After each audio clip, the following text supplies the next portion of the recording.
Vamos a hablar con el doctor Ricardo Figueredo, que es médico del staff de GEDIT. ¿Qué tal, doctor? ¿Cómo le va? El doctor Espacavento le habla de chequeo general. ¿Qué tal? Buenas tardes, Donato. ¿Cómo estás? Muy bien, muy bien. ¿Cómo estás? ¿Todo bien? Todo bien por ahora, todo muy lindo, escuchando un poquito A ver, del programa. a ver cómo venía la onda del programa, ¿no? Muy lindo. Bueno, ahora vamos a hacer preguntas más serias, porque... No, bueno, decinos una cosa, ¿cuáles son las enfermedades más comunes que atiende un gastroenterólogo? Pero por lejos te diría que son los trastornos funcionales. Y llamamos a los trastornos funcionales aquellos en los cuales nosotros médicos no encontramos una causa concreta. Y mucho tiene que ver con trastornos más relacionados a lo psicosomático.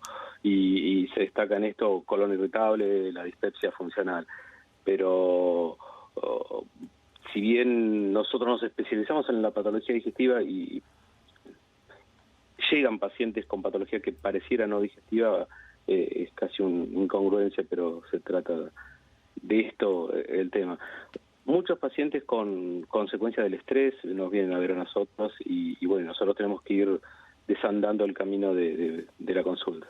O sea que la consulta en general, por ejemplo, a alguien que hacen, como ustedes, endoscopías, son un centro de referencia nacional, eh, llega, digamos, muchas veces llega como un falso positivo, digamos, con a lo mejor viene con un colon irritable, para que la gente que es una patología absolutamente funcional, ¿no? Psicosomática, pero viene para descartar alguna patología orgánica.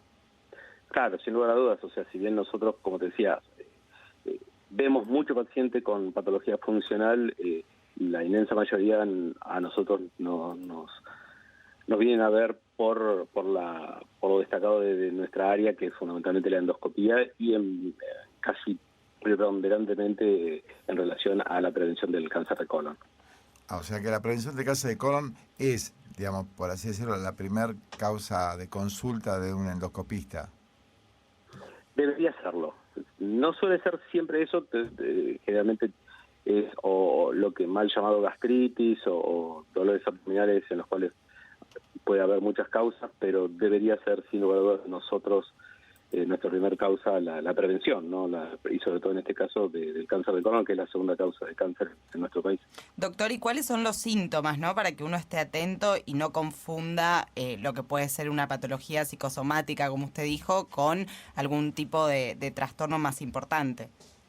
No, más que síntoma en esto, lo que uno debe tener siempre en cuenta es que en cuanto a uno se toma en cuenta las cuestiones de prevención, hay ciertos parámetros. Y en este caso, el principal parámetro es la edad. O sea, todo paciente, estamos hablando de Argentina, ¿no? Uh-huh. En Argentina la población se equipara bastante a los pacientes que se llaman del mundo desarrollado, y debería todo paciente que tiene 50 años hacer la consulta con un gastroenterólogo o con un clínico, indicarle iniciar un programa de prevención de cáncer de colon. 50 años. Solamente por la edad. 50 años hoy. Sin antecedentes. O sea, cualquier paciente, no hablemos después de la historia clínica. Uh-huh. Simplemente la edad a todas las personas de nuestro país debería motivarlo a hacer la consulta con su médico y ese médico indicarle algún estudio de prevención de cáncer de colon. Obviamente el ideal, la colonoscopia. Y la sangre oculta en materia fecal, que también se usa más para screening, para tamizados, digamos, más poblacionalmente más amplios. Bueno, aclaremos un poquito esto y obviamente tengo la oportunidad de estar hablando con un referente en estas cuestiones. Los que hacen administración o gestión o dirigen entidades públicas deben entender que no se puede hacer el método ideal en toda la población. Son dos cosas diferentes. Uno es cuando nosotros nos encontramos con un paciente en el consultorio, a cual es una consulta absolutamente personalizada, y otra cosa es cuando yo debo generar un programa poblacional, cuando trabajo en un área pública, y entonces debo ver costos, además de efectividad. Claro. Entonces, ahí, si yo fuese un funcionario, debería saber que tengo que ofrecer algo que sea accesible, que sea para todos, que sea fácil y que sea barato. Y en ese caso, por ejemplo, para un plan de prevención a nivel nacional, el primer paso debería ser la sangre oculta en materia fecal, por por el costo, Claro. ¿sí? Porque por la relación costo-efectividad. Doctor, y mencionaba que a partir de los 50 años es necesario ese estudio. ¿Qué pasa con aquellos que tienen antecedentes en la familia de algún familiar que haya sufrido este tipo de cáncer? Bien. Si tomamos en cuenta a toda la población que tenemos que controlar, nosotros ya en la cabeza tenemos que tener el esquema de que el 75%, o sea, 3/4 de esa población, no tiene ningún riesgo.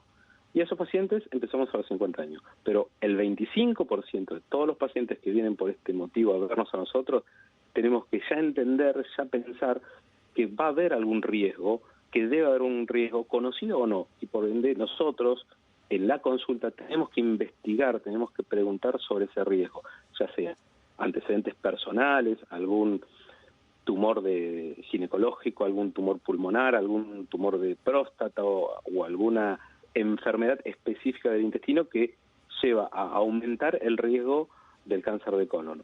Y antecedentes familiares, en los cuales por ahí hay un padre, un hermano, un abuelo con algún tumor que pueda tener relación con el cáncer de colon. Esos pacientes obviamente entran en otro programa en el cual uno debe vigilarlos con un esquema diferente y se debe empezar antes de los 50 años. Y decime una cosa, el gran temor que tienen las personas es en el dolor Del estudio. del estudio, ¿no? Pánico. Digamos, no sé, bueno, pero hay dos pánicos, me parece. Hay un pánico que es al dolor, que lo vamos a desmitificar inmediatamente, el doctor nos va a contar. Yo me he hecho 2 endoscopías y no existe semejante dolor. Digamos, no existe nada de dolor directamente. Y el otro es el dolor al resultado, porque también... El miedo, El ¿no? miedo, claro. A mí ya a esta altura de mi vida, lo que más me preocupa es lo que me digan, no el dolor, el miedo al dolor. ¿Cómo es este tema? ¿Ustedes lo ven, Ricardo, esto? Sí, absolutamente. Los pacientes, los médicos, solemos estar con prejuicios y bueno, una de estas causas es lo que motiva el no conocimiento de las cuestiones.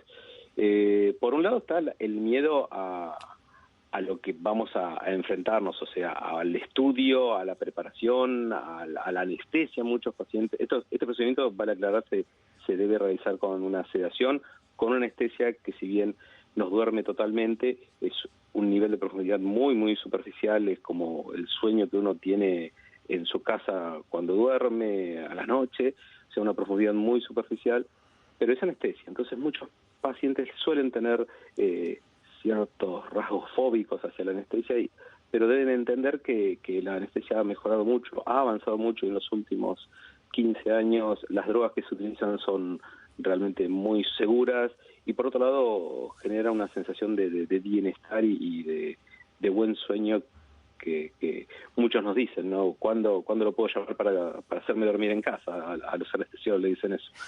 Y por otro lado está la cuestión de los resultados. Pero bueno, yo creo que la principal función de programas como este es el prevenir. Entonces, si uno adhiere a los métodos preventivos, a los programas preventivos, no hay que tener miedo a nada porque siempre vamos a estar un paso antes del problema. Entonces, no debe existir el miedo.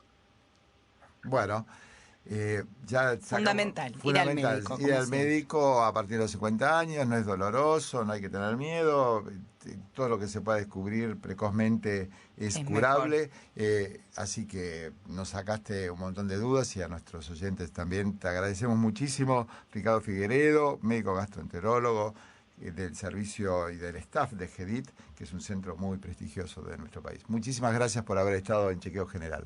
Un gusto para todos. Saludos. Un fuerte abrazo.